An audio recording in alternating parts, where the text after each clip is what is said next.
नमस्ते दोस्तों।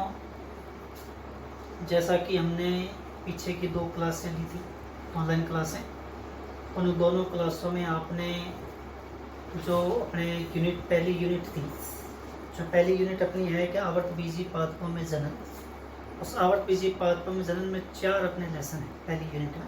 ऐसे अपने बॉटनी में 10 यूनिट हैं, जिनमें से जो पहली यूनिट है उस पहली यूनिट में 4 लेसन हैं।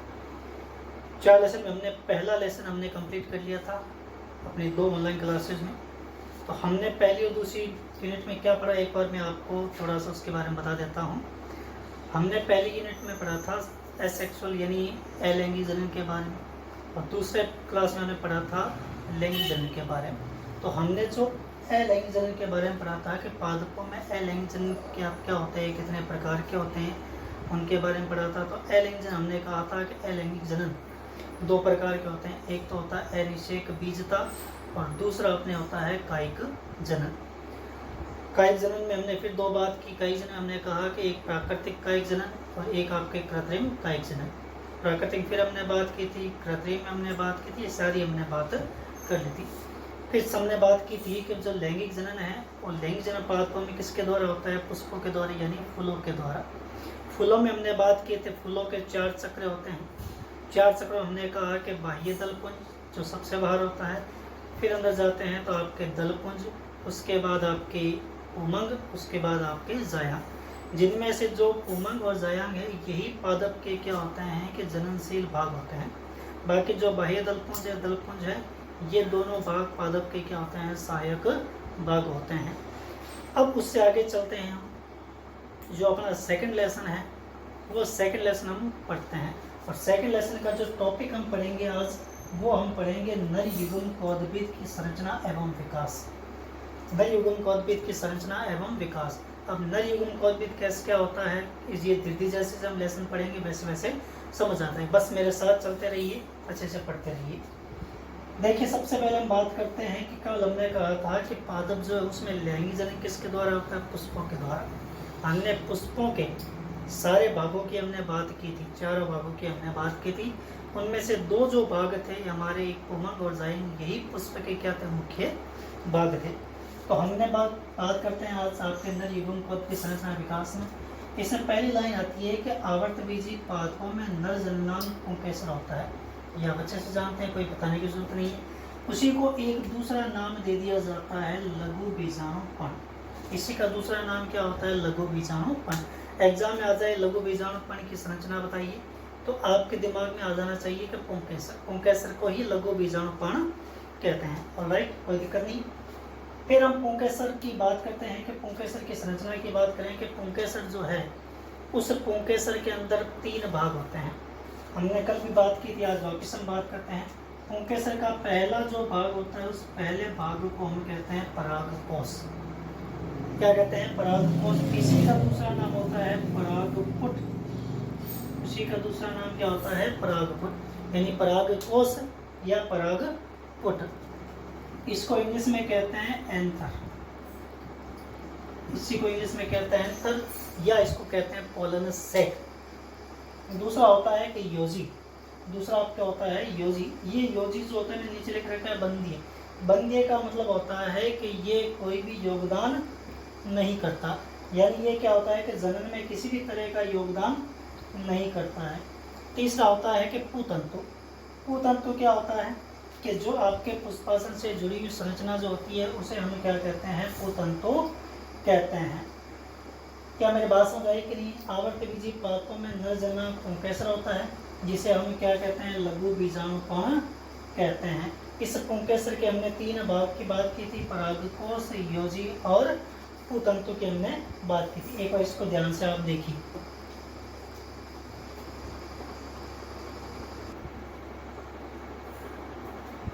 तो बच्चों बात समझ आई। आवर्तबीजी पादपों में नर जननांग पुंकेसर, जिसे हम लघु बीजाणुपण कहते हैं। इसी लघु बीजाणु या पुंकेसर के 3 भाग, परागकोश, परागपुट या योजी बंदीय और तीसरा पुतंतु। इन सभी में, इन तीनों भागों में सबसे जो महत्वपूर्ण भाग है वो आपका है परागकोश या परागपुट। देखिए, परागकोश या परागपुट अधिकांश ये जो होता है, हमने कल ही बात की थी कि जो परागकोश है वो ज्यादातर आवर्तबीजी पादपों में द्विपालित होता है। द्विपालित का मतलब होता है कि इसकी दो पालियां होती हैं, ठीक है। और हमने बात की थी कि इसके जो अपवाद हैं वो आपके होता है मालवेशी पादप। इस मालवेशी पादप का ये एक पालित होता है, यानी एक ही इसमें क्या होता है पाली। क्या आपको दो पाली दिखाई दे रही, जबकि मालवेशी आप देखोगे मालवेशी पादपों में उनमें एक दिखाई देगी। और इस मालवेशी के जो एग्जाम्पल है वो आपके भिंडी या कपास। ये भिंडी या कपास में यदि आप देखोगे तो आपको ये द्विपालित नहीं दिख कर क्या दिखेगा, एक पालित दिखेगा। क्या मेरी बात यहाँ तक समझ आई कि नहीं? आवृत्ति पादपों में नरजन्मा को पुंकेसर कहते हैं, पुंकेसर को ही लघु बीजाणुपर्ण कहते हैं। लघु बीजाणुपर्ण या पुंकेसर के तीन भाग, परागकोश, परागपुत्र, योजी और पुतंतु, जिनमें से योजी बंदी होता है यानी कोई योगदान नहीं करता। हमने बात की अधिकांश आवृत्ति पादपों में परागकोश क्या होता है द्विपालित, जबकि अपवाद के तौर पर क्या होता है मालवेशी। मालवेशी में ये द्विपालित नहीं होकर क्या होता है एक पालित। मालवेशी का एग्जाम्पल भिंडी या कपास, ठीक है। फिर देखें कि प्रत्येक द्विपालित परागकोश में 4 लघु बीजाणुधानियों युक्त होता है, यानी प्रत्येक जो परागकोश देखोगे उस प्रत्येक परागकोश में 4 लघु बीजाणुधानियां होती हैं। 4 लघु बीजाणुधानियां कहाँ होती है, कैसे होती है, हम आगे इसकी जब संरचना की बात करेंगे तो देखेंगे।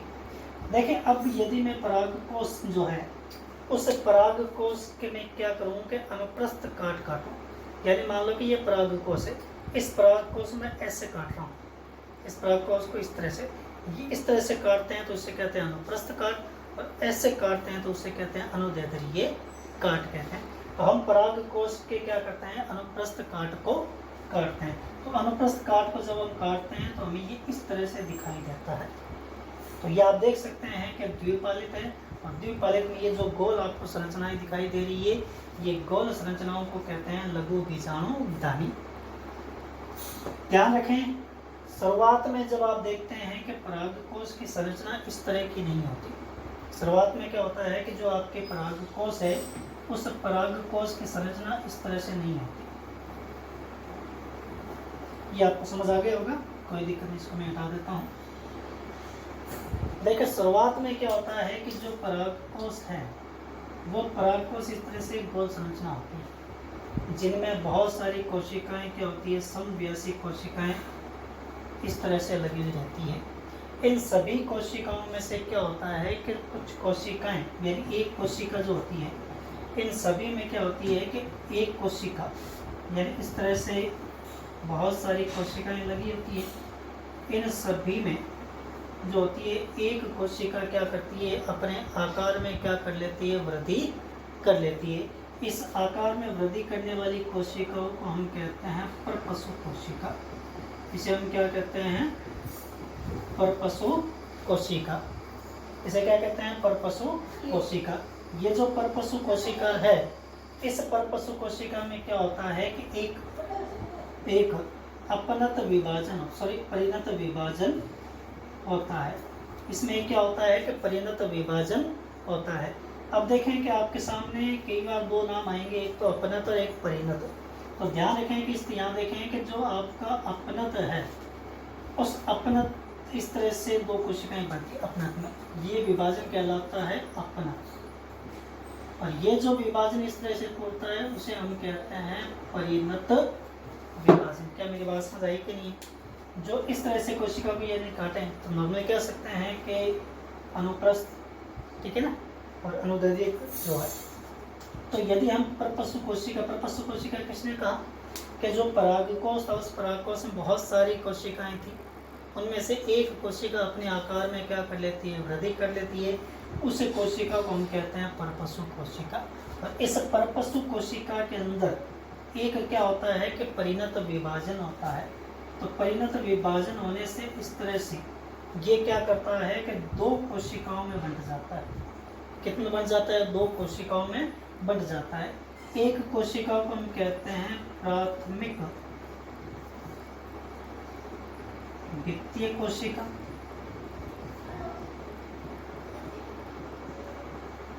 और दूसरी को हम कहते हैं प्राथमिक बीजाणुजन कोशिका। क्या बात समझ आ रही है कि नहीं आ रही? हुआ क्या शुरुआत? वापिस देखें परागकोश में क्या हुआ? शुरुआत में जो परागकोश होता है, उस परागकोश में बहुत सारी कोशिकाएं होती है एक ही व्यास की। उनमें से एक कोशिका अपने आकार में वृद्धि करती है, वृद्धि करके वो क्या करती है कि उसमें एक परिणत विभाजन होता है। परिणत विभाजन होने से वो दो कोशिकाओं में बंट जाती है। एक कोशिका को हम कहते हैं प्राथमिक द्वितीय कोशिका, दूसरी को हम कहते हैं प्राथमिक बीजाणुजन कोशिका कहते हैं। तो आपके जो प्राथमिक द्वितीय कोशिका है वो प्राथमिक द्वितीय कोशिका क्या करेगी, वित्तीय मतलब वित्तीय, यानी ये क्या करेगी कि परागकोश के चारों तरफ क्या करेगी, वित्तियों का निर्माण करेगी। जबकि आपके प्राथमिक बीजाणुजन कोशिका जो है वो आपके प्राथमिक बीजाणुजन कोशिका आगे चलकर क्या करेगी कि आपके लघु बीजाणुओं का क्या करेगी, निर्माण करेगी। तो आप देख रहे हैं कि आपको जो परागकोश की संरचना दिखाई दे रही है, इस परागकोश की संरचना हम देखें कि हमने बात की थी प्राथमिक द्वितीय कोशिका बनती है, और प्राथमिक द्वितीय कोशिकाएं क्या करती है कि 4 भित्तियों का निर्माण करती है। कितनी भित्तियों का निर्माण करती है, 4 भित्तियां। तो 4 भित्तियां कौन कौन सी, सबसे बाहर जो आपको दिखाई दे रही है उसको हम कहते हैं बाह्य त्वचा। सबसे बाहर जो आपको संरचना दिखाई दे रही है, भित्ति दिखाई दे रही है, उस भित्ति को हम कहते हैं बाह्य त्वचा। उसके अंदर जाएंगे तो आपको 1 या 2 परतें आपको इस तरह से दिखाई देगी, इस तरह से। इन परतों को हम कहते हैं अंतःस्थिशियम, या इंग्लिश में इसको कहते हैं एंडोथीशियम, अंतःस्थिशियम। ध्यान रखें ये जो आपके अंतःस्थिशियम है, ये अंतःस्थिशियम क्या करती है कि आपके इस परागकोश के चारों तरफ क्या करती है, नंबर 1 नंबर 2 आपके अंतःस्थिशियम। ये ध्यान रखें कि जो आपके अंतःस्थिशियम है, ये अंतःस्थिशियम क्या करती है कि परागकोश के चारों ओर अल्फा सेलुलोज का जमाव करती है। यानी परागकोश क्या, ये अंतःस्थिशियम क्या करेगी कि जो आपका परागकोश है उसके चारों तरफ क्या करेगी कि अंतःस्थिशियम अल्फा सेलुलोज का क्या करेगी, जमाव करेगी। ये अल्फा सेलुलोज जो होता है कि इस तरह से धागे के समान क्या होता है कि जमा होता है। इसीलिए इसको एक नाम और दे देते हैं रेशेदार परत। इसको एक नाम और क्या दे देते हैं, रेशेदार। क्या मेरी बात समझ आई कि नहीं। हम बाहर से अंदर की तरफ जा रहे हैं भित्तियों में। भित्तियां किसने बनाई, आपके प्राथमिक द्वितीय कोशिका ने, ठीक है ना। तो पहली भित्ति क्या थी, आपके बाह्य त्वचा, सबसे बाहर की पतली परत, ठीक है ना। उसके बाद आपका अंतःस्थिशियम, सेकंड नंबर। अंतःस्थिशियम क्या करती है कि अल्फा सेलुलोज का क्या करती है, जमाव करती है। और ये अल्फा सेलुलोज जो होता है वो क्या करता है कि आपके रेशेदार परत का निर्माण करता है, इसलिए इसको रेशेदार परत भी करते हैं। आप जानते हैं कि आपने 11th में पढ़ा होगा कि सेलुलोज एक हार्ड मटेरियल होता है। ये क्या होता है कि सख्त पदार्थ होता है। तो आप देखें कि इस पूरे में जमा होगा कि नहीं। ध्यान रखें कि ये अल्फा सेलुलोज जो है वो कुछ जगह ऐसी होती है इस परागकोश में जिस जगह पर इसका जमाव नहीं हो पाता, यानी जिस जगह पर क्या होता है इसका जमाव नहीं हो पाता। तो ऐसी जगहों को, ठीक है ना, जिन जगहों पर क्या होता है जमाव नहीं हो पाता, ऐसी जगहों को एक नाम दे देते हैं आद्य कोशिका। नाम दे देते हैं इसको आद्य कोशिका, ठीक है ना। यानी ये वह जगह है जहाँ पर क्या होता है कि आपके अल्फा सेलुलोज का जमाव नहीं होता, और यहीं से क्या होता है कि परागकोश से पराग कणों का स्फुटन होता है, या परागकश का स्फुटन होता है, और परागकण क्या होते हैं, निकलती है। क्या मेरी बात समझ आई कि नहीं, कोई दिक्कत यहाँ तक, ठीक है। तो हमने क्या बात की कि आपके आद्य कोशिका कौन सी जगह है जहाँ से परागकोश का स्फुटन होता है, और ये कौन सी जगह है जहाँ से आपके अल्फा सेलुलोज का जमाव नहीं हो पाता। क्या मेरी बात समझ आई कि नहीं है। तो 2 परतों की हमने बात कर ली थी। पहली परत हमने बात की थी बाह्य त्वचा, सबसे बाहर की पतली परत। सेकंड हमने बात की थी अंतःस्थिशियम क्या करती है, अल्फा सेलुलोज का क्या करती है, जमाव करती है। अल्फा सेलुलोज जो है कुछ जगहों पर जमाव नहीं हो पाता, तो ऐसी जगहों को क्या कहते हैं, आद्य कोशिका कहते हैं। और यहीं से परागकोश का क्या होता है कि स्फुटन होता है। सेकंड बात करें, थर्ड बात करें मध्य परत। मध्य परत कोई ज़्यादा इंपॉर्टेंट नहीं है। मध्य परत भी 1 से 3 परतों की होती है। मध्य परत कितनी होती है? 1 से 3 परतों की, ठीक है ना। ये मध्य परत क्या करती है कि आपके जो परागकोश है उस परागकोश में क्या होता है, परागकण होता है, परागकणों को पोषण प्रदान करने के लिए या खाद्य पदार्थ क्या होते हैं, जमा होते हैं। यानी मध्य परत में क्या होगा, नंबर 3, जो आपकी मध्य परत है, इस मध्य परत में क्या होता है कि खाद्य पदार्थ क्या होते हैं, जमा होते हैं। खाद्य पदार्थ आपके क्या होते हैं, जमा होते हैं। क्या मेरी बात यहाँ तक समझ आई कि नहीं है? तो हमने प्राथमिक वित्तीय कोशिका से 4 वित्तियों का निर्माण हुआ था, जिनमें हमने 3 वित्तियों की बात कर ली। सबसे बाहर बाह्य त्वचा, फिर अंतःशियम, और फिर नंबर 3 जो आपके आती है वो आती है मध्य परत। क्या मेरी बात समझ आई कि नहीं? नंबर 4 जो परत है उस 4 नंबर परत का नाम है ओसुतक या टेपिटम। और ये परत जो है परागकोश की वेरी वेरी इंपॉर्टेंट यानी महत्वपूर्ण परत होती है। ओसुतक से आप नाम समझ गए, पोषण प्लस उत्तक, ठीक है। यानी ये क्या करती है कि आपके इसके अंदर आपके बनेंगे क्या, परागकण, यानी जो विकसित होते हुए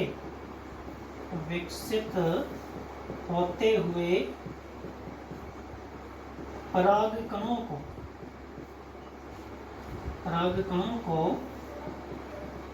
पोषण प्रदान करवाती है।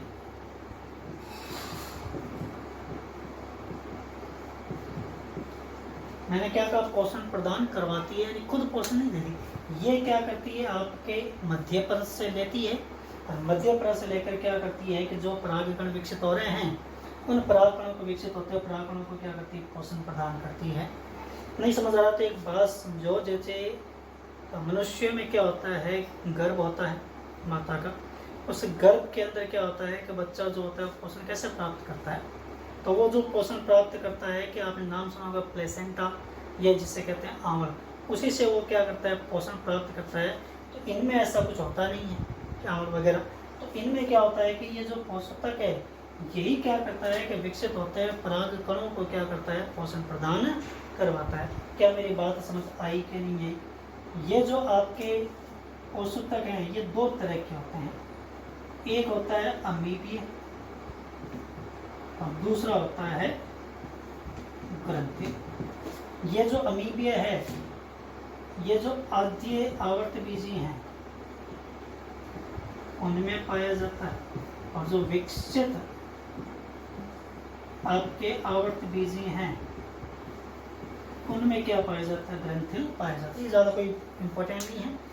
पोषक क्या होता है वो इंपॉर्टेंट है। पोषक क्या करता है, विकसित होते हैं परागकणों को पोषण प्रदान करवाता है।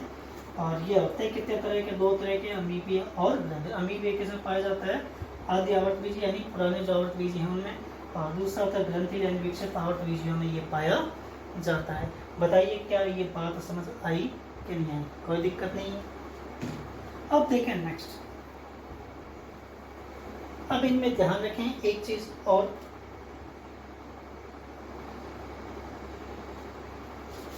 ये आप थोड़ा सा ध्यान से इसको देखें।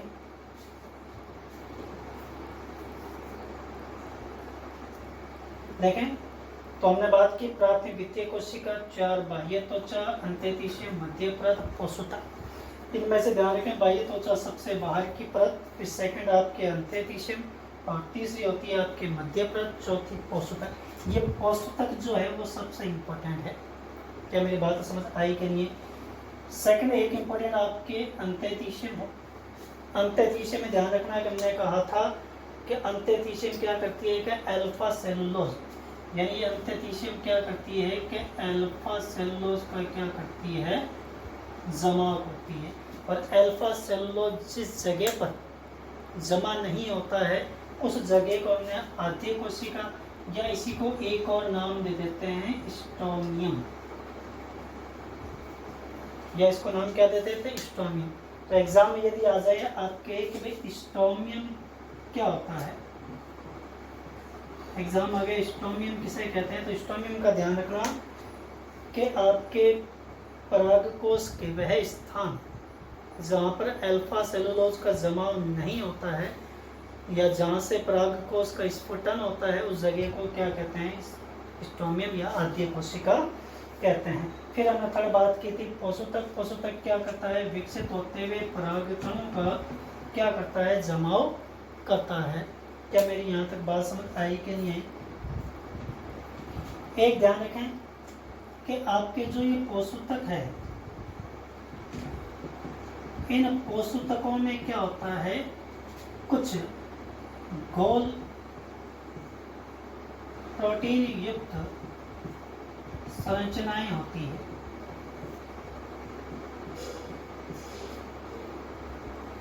प्रोटीन युक्त संरचना होती है जिसे हम कहते हैं प्रोयूबिस्का।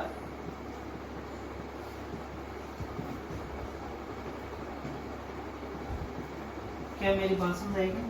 यानी पोषक में गोल आपके गोल वसायुक्त आपके संरचनाएं होती है।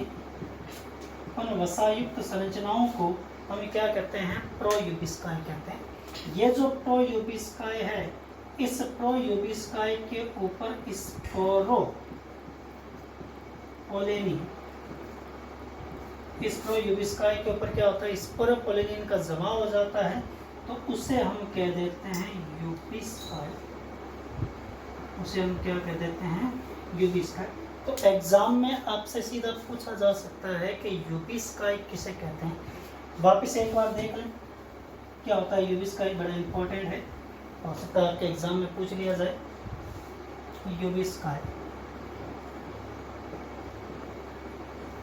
ध्यान रखें आपके पोषक यानी टेपिटम में कुछ वसायुक्त संरचनाएं होती है, ठीक है। उन वसायुक्त यानी टेपिटम के अंदर वसायुक्त संरचना, और इन वसायुक्त संरचनाओं को हम कहते हैं प्रोयूबिस्काई। क्या कहते हैं इसको? प्रोयूबिस्काई। इस प्रोयूबिस्काई के ऊपर यदि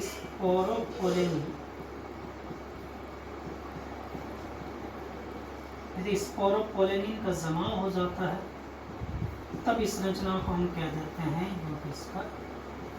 तो पहले प्रोयूबिस्काई, उसके बाद यूबिस्काई। क्या मेरी बात समझ आई कि नहीं? कोई दिक्कत? परागकोश की प्रातिभित्तीय कोशिका परागकोश, या पराग कह सकते हैं कि परागकोश की भी 4 भित्तियां, बाह्य त्वचा, अंत्यतीश, मध्य परत, या आपके टेपिटम। क्या मेरी बात समझ आई कि नहीं? यहाँ तक कोई दिक्कत? फिर देखिए क्वेश्चन छोटा सा कई बार पूछा जाता है कि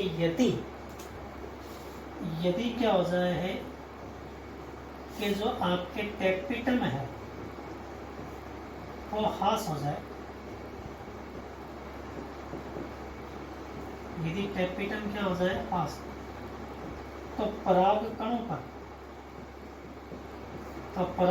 पर क्या प्रभाव पड़ेगा? ध्यान रखें, यदि टेपिटम को नष्ट कर दिया जाए, हास का मतलब होता है एक नाम, ध्यान रखें नष्ट नहीं आए तो, यानी यदि टेपिटम को नष्ट कर दिया जाए तो परागकणों पर क्या विकसित प्रभाव पड़ेगा? तो ध्यान रखना है कि परागकण जो होंगे वो बंध्य प्रकृति के हो जाएंगे। परागकण क्या हो जाए? बंध्य प्रकृति के। बंध्य प्रकृति का मतलब होता है कि इन परागकणों से आगे ये जनन में कोई भाग नहीं लेंगे, इनसे ना तो आगे कोई विकसित होगा, कोई भ्रूण बनेगा, कुछ नहीं होगा। तो परागकण क्या हो जाते हैं? बंध्य। तो एग्जाम 1 नंबर का क्वेश्चन आ सकता है कि यदि आपके परागकोश में से टेपिटम को खत्म कर दिया जाए तो परागकणों पर क्या प्रभाव पड़ेगा? तो परागकण आपके क्या हो जाएंगे? बंध्य हो जाएंगे। तो आज हमने जो पढ़ा वो क्या पढ़ा था? हम टॉपिक पढ़ रहे थे कि नर युग्मकोद्भिद की संरचना एवं विकास। तो उसमें हमने क्या पढ़ा कि पहले तो हमने पुंकेसर की बात की थी कि भाई पुंकेसर क्या होते हैं। फिर पुंकेसर की हमने क्या बात की थी? टीएस की बात की, ठीक है ना।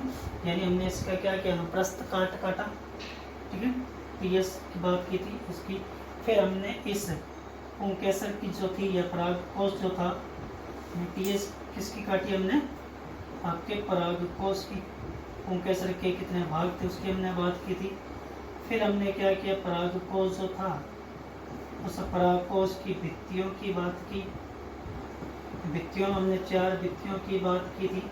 हमने सबसे पहले बात की थी बाह्य त्वचा, ये इसी को एक नाम और दे देते हैं, ध्यान रखना के लिए एक बार, अधिचर्म। अधिचर्म या बाह्य त्वचा एक ही बात है। सेकंड हमने बात की थी आपके अंत्यथीशियम। सेकंड हमने बात की अंत्यथीशियम, जैसे में अल्फा सेलुलोज जो होता है वो जमा होता है, और अल्फा सेलुलोज का जमा जमा नहीं होता, वो आपके स्टोमी वाला भाग कहलाता है। फिर हमने बात की मध्य परत की, और फिर हमने बात की थी औषधक की, और जो इम्पोर्टेंट था वो आपके औषधक था। औषधक क्या करता है कि इसके अंदर विकसित होते हुए जो परागकण हैं उन परागकणों को क्या करता है कि ये आगे विकसित करता है। और ये जो आपको गोल संरचनाएं दिखाई दे रही है, इन गोल संरचनाओं को कहते हैं लघु बीजाणु दानी। क्या मेरी बात समझ आई कि नहीं? फिर अगला जो अपने टॉपिक बचता है वो अपने टॉपिक ये बचेगा प्राथमिक बीजाणुजन कोशिका, कि भाई प्राथमिक बीजाणुजन कोशिका क्या होती है उसके बारे में हम बात करेंगे कल। तो आज जितना पढ़ाया है वो आप अच्छे से दिमाग में पढ़ें, कोई दिक्कत हो तो आप कमेंट करें, उसका आपको आंसर दिया जाएगा। घर पर रहें, स्वस्थ रहें, अच्छे से रहें, पढ़ाई करते रहें, क्योंकि ध्यान रखें कि जो आपकी पढ़ाई की जा रही है स्कूलों का कोई पता नहीं, हो सकता है आगे चलकर आपको यही करना पड़े। तो इसी को आप ऑफलाइन की तरह मान के अच्छे से पढ़ाई करें। सभी चीज़ें, कोई दिक्कत हो तो आप बात करें। धन्यवाद, थैंक यू।